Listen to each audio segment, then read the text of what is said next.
మధ్యకాలంలో గత last week జరిగిన హడావిడి అసెంబ్లీ అంటూ హడావిడి, ఆ నేపథ్యంలో జరిగిన చర్చ, వాటికి సంబంధించి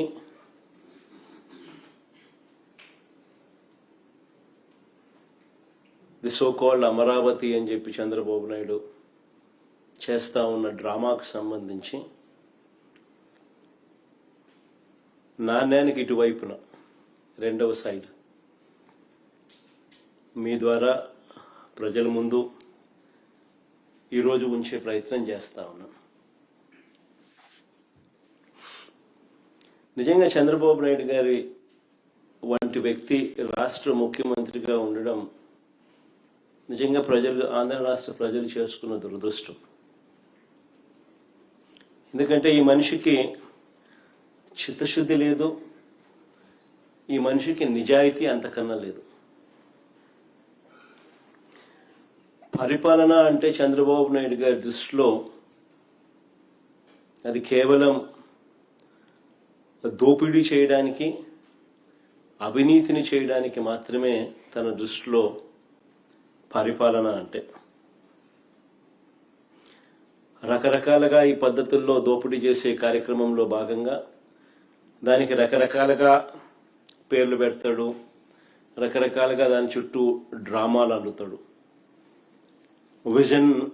విజన్ అంటాడు, సంపద సృష్టి అంటాడు, ఇలా రకరకాలుగా కొత్త కొత్త పేర్లు పెడతాడు. పేర్లు పెట్టి టాపిక్లు డైవర్ట్ చేస్తూ, స్కాములు చేస్తూ దోచేసే ప్రయత్నాలు చేస్తూ ఉంటాడు. అమరావతిలో గత వారం జరిగిన తీర్మానంలో కూడా, శాసనసభలో తీర్మానంలో కూడా, ఆ డ్రామాలో కూడా ఇవే మనకు కనిపిస్తాయి. ప్రజలను పక్కదోవ పట్టించడం, ఆ పక్కదోవ పట్టించే కార్యక్రమంలో తన దోపిడీకి స్టాంప్ వేసుకోవడం, తన దోపిడీ నుంచి డ్రామాను డైవర్ట్ చేస్తూ ప్రజలను పక్కదోవ పట్టించే కార్యక్రమం. నిజంగా రాజధాని మీద అసెంబ్లీలో తీర్మానమే అవసరం లేదు అని చెప్పి ప్రభుత్వంలో ఉన్న ఒక మంత్రే స్టేట్మెంట్ ఇచ్చినాడు. పార్థసారథి అనే వీళ్ళకు సంబంధించిన మంత్రే స్టేట్మెంటే ఇచ్చాడు, రాజధాని మీద అసెంబ్లీలో తీర్మానమే అవసరం లేదు అని చెప్పి.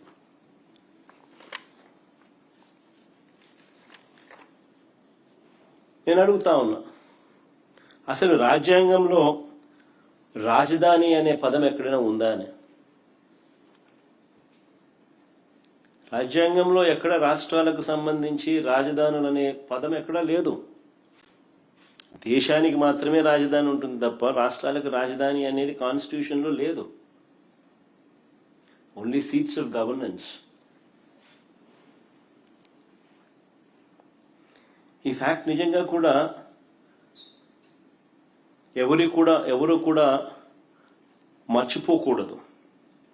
సాక్షాత్తు కేంద్ర ప్రభుత్వం కూడా రాజధాని అనేది రాష్ట్రాల ఇష్టం అంటూ అధికారికంగా వీళ్ళు మన ఏపీ హైకోర్టులో కౌంటర్ అఫిడవిట్ కూడా దాఖలు చేసినారు. కేంద్ర ప్రభుత్వం ఆంధ్రప్రదేశ్ హైకోర్టులో ఒక కౌంటర్ అఫిడవిట్ కూడా దాఖలు చేసినారు. ఈ మేరకు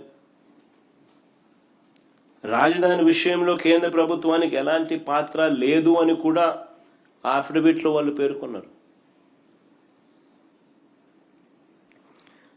మన కళ్ళ ఎదుటే 2000 సంవత్సరంలో కేంద్రం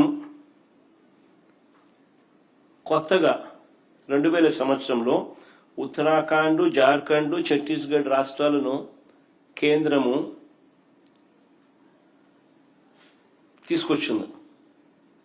మన కళ్ళ ముందునే 2000 సంవత్సరంలో. ఆ రాష్ట్రాలకు రాజధానులు ఎలా వచ్చాయి? కేంద్రం ఏదైనా డిసైడ్ చేసిందా? కేంద్రం నిర్ణయించలేదే. ఆయా రాష్ట్రాలు వాళ్ళు నిర్ణయించుకున్నారు.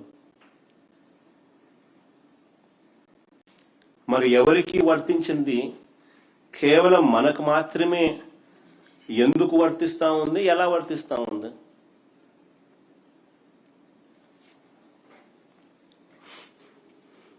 నిజంగా మరి ఎందుకు ఈ తీర్మానం పేరిట ఈ డ్రామా చేస్తా ఉన్నారు? మరి 7 ఏళ్లుగా నేను చంద్రబాబు నాయుడు గారిని అడుగుతా ఉన్నా, మరి 7 ఏళ్లుగా మీరే ముఖ్యమంత్రిగా ఉండి,